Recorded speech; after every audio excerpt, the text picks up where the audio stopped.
नमस्कार, welcome back to your own YouTube channel the Magnificent Brain. आपके अपने ही YouTube channel the Magnificent Brain में आपका स्वागत है, इस्तकबाल है, खैर मकदम है, वेलकम है।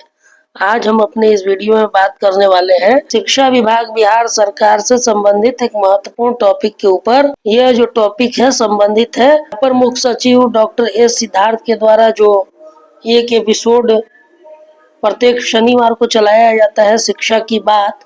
तो शिक्षा की बात एपिसोड 9 में किस तरह के प्रश्न आए और उन प्रश्नों का क्या जवाब डॉक्टर एस सिद्धार्थ सर ने दिया, उस पर हम बात करने वाले हैं। तो इस वीडियो में हम बात करेंगे कि शिक्षा की बात में अपर मुख्य सचिव डॉक्टर एस सिद्धार्थ ने क्या कहा। तो इसमें पहला जो प्रश्न आया था वो ट्रांसफर पोस्टिंग को लेकर आया था। ट्रांसफर पोस्टिंग के संबंध में एक प्रश्न आया था और इसमें पूछा गया था कि शिक्षक के स्थानांतरण एवं पोस्टिंग के लिए कोई एक टाइमलाइन निर्धारित है या नहीं है, कोई एक टाइमलाइन निर्धारित किया गया है कि नहीं किया गया है। तो इसका जवाब दिया गया डॉक्टर एस सिद्धार्थ के द्वारा कि 6 कैटेगरी का जो ट्रांसफर पोस्टिंग का जो प्रक्रिया था वो पूर्ण कर दिया गया है।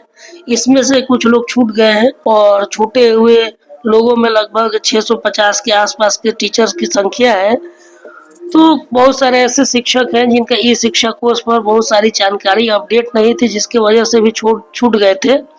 तो इनका भी 2 से 3 दिन में ट्रांसफर कर दिया जाएगा। और साथ ही उन्होंने कहा कि जिनका ट्रांसफर हो रहा है उन शिक्षकों से एक शपथ पत्र लिया जा रहा है, घोषणा लिया जा रहा है। तो शपथ पत्र पर सख्ती की बात कही गई है। उनके शपथ पत्र को यह माना जा रहा है कि उन्होंने जो शपथ लिया है, जो शपथ भर कर दे रहे हैं वो सही है, सत्य है, उसमें किसी तरह की कोई गड़बड़ी नहीं है। लेकिन अगर किसी प्रकार की गलती इसमें पाई जाती है तो सख्त कदम उठाए जाएंगे। और साथ ही अभी कहा है कि 7वीं कैटेगरी की जो ट्रांसफर की बात है तो 7वीं कैटेगरी को भी फेज वाइज ही करने का उन्होंने फैसला लिया है। उन्होंने कहा है कि सबसे पहले नियोजित शिक्षक जो सक्षमता परीक्षा पास करके हैं उनका ट्रांसफर किया जाएगा। उसके बाद TRE 1 और TRE 2 में महिला, तब उसके बाद पुरुष को भी टेकअप किया जाएगा। 300 तमाम तरह की बातें कही गई है। साथ ही एक और बात कही गई है कि इस ट्रांसफर पोस्टिंग प्रक्रिया में इस बात का भी विशेष ध्यान रखा जा रहा है कि ऐसा ना हो कि एक जिले से किसी दूसरे जिले में शिक्षक बढ़ जाए और किसी अन्य जिलों में शिक्षक की संख्या कमी हो जाए। जिला के हिसाब से शिक्षक बराबर होने चाहिए, जिस तरह की उनकी रिक्वायरमेंट है उसके हिसाब से शिक्षकों की संख्या होनी चाहिए। सिर्फ जिला ही नहीं बल्कि विद्यालयों में भी जो शिक्षकों की संख्या होनी चाहिए शिक्षक छात्र अनुपात में, तो उस तरह का रेशियो बरकरार रहे, इस पर भी ध्यान देने की बात कही गई है कि इसको ध्यान में रखते हुए ही शिक्षकों का ट्रांसफर पोस्टिंग की प्रक्रिया की जा रही है। और इन तमाम बातों को इसीलिए ध्यान में रखा जा रहा है कि जो शिक्षक और छात्र का अनुपात है वो न बिगड़े और सभी जिलों में और सभी विद्यालयों में शिक्षक और छात्र अनुपात सामान्य रूप से बरकरार रहे। तो ट्रांसफर पोस्टिंग को लेकर उन्होंने यह बात कही। 6 तरह की कैटेगरी का ट्रांसफर पोस्टिंग अच्छे से कर दिया गया है। अब जो 7वां कैटेगरी है, 7वीं कैटेगरी पर कार्य चल रहा है। और इस 7वीं कैटेगरी में सबसे पहले नियोजित शिक्षक जो सक्षमता परीक्षा पास कर लिए है उनका ट्रांसफर होगा। उसके बाद TRE 1 TRE 2 में महिला और उसके बाद पुरुषों को टेकअप किया जाएगा। तो ये बात उन्होंने कही ट्रांसफर पोस्टिंग को लेकर। दूसरा जो प्रश्न था प्रधान शिक्षक के जिला आवंटन को लेकर एक प्रश्न किया गया था। उनमें एक शिक्षक का प्रश्न था कि वो OBC में थे और मार्क्स अधिक होने की वजह से उन्हें जनरल कैटेगरी में कर दिया गया था। लेकिन जब जिला आवंटन की बात हुई तो उनको मार्क्स अधिक होने के बावजूद भी उनका अपना जिला नहीं मिला, जबकि उनसे कम मार्क्स वाले OBC वाले लोगों को उनका अपना जिला अलॉट कर दिया गया। इस तरह का प्रश्न था, इसका भी जवाब उन्होंने दिया। उनका कहना था कि BPSC जिस तरह से कैटेगरी वाइज जो रिजल्ट देती है तो जो जिस कैटेगरी में रिजल्ट होता है उसी कैटेगरी में मानकर यह जिला आवंटन की प्रक्रिया की गई है। इससे संबंधित प्रेस रिलीज भी जारी किया गया था। प्रेस रिलीज में इस बात को अच्छे से समझाया गया है और उसमें उन्होंने यह भी कहा कि विभाग का जो स्थापित नियम है, जो कानून है, उसी के अनुसार जिला अलॉटमेंट किया गया है। इसमें किसी तरह की कोई गड़बड़ी नहीं पाई गई है। उन्होंने इसको जांच भी किया है। इस तरह की बात उन्होंने कही कि उन्होंने जांच करके इस बात को भी पाया कि सभी चीजें सही है। और इस बात पर उन्होंने कहा कि अगर जनरल कैटेगरी में उनका रिजल्ट है, तो जनरल कैटेगरी का ही मानकर उनको ट्रीट किया गया है और इसी वजह से उनको अपना जिला नहीं मिल पाया है। तो ये बात उन्होंने कही प्रधान शिक्षक के जिला आवंटन को लेकर। और वहीं उन्होंने TRE 4 के परीक्षा के बारे में भी हल्का फुल्का एक हिंट दिया।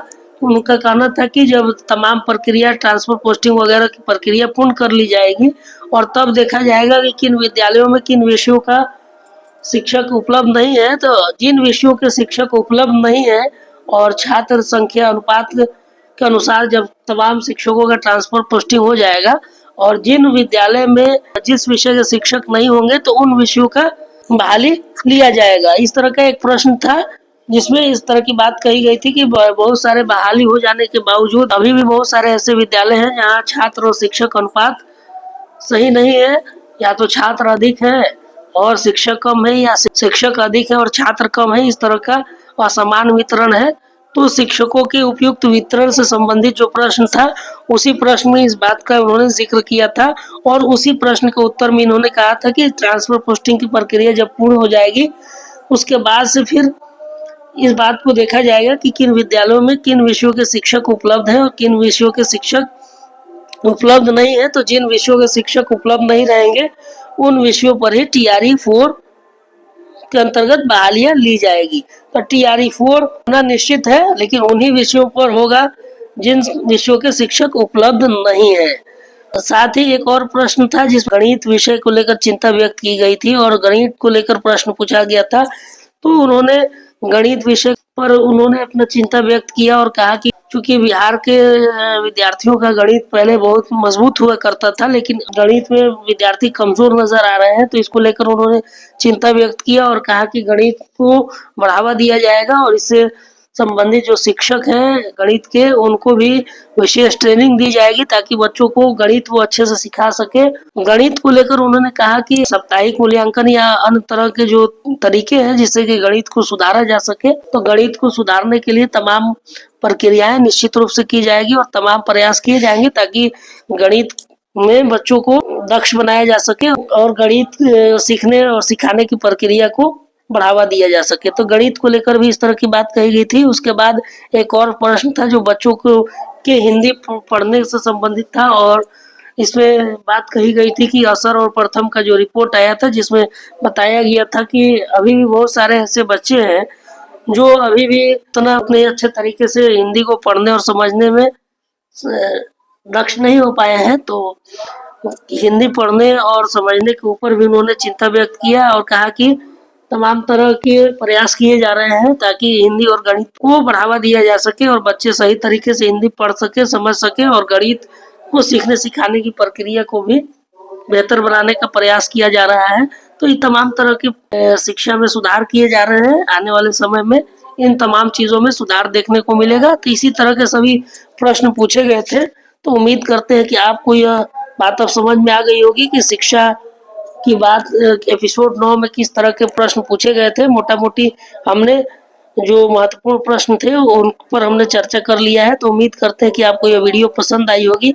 अगर आपको यह वीडियो पसंद आई है तो हमारे इस वीडियो को लाइक करें, शेयर करें और हमारे इस यूट्यूब चैनल को सब्सक्राइब करें। मिलते हैं इसी प्रकार के अन्य जानकारी भरे वीडियो में। तब तक के लिए हमें दीजिए अनुमति। धन्यवाद। Thank you for watching.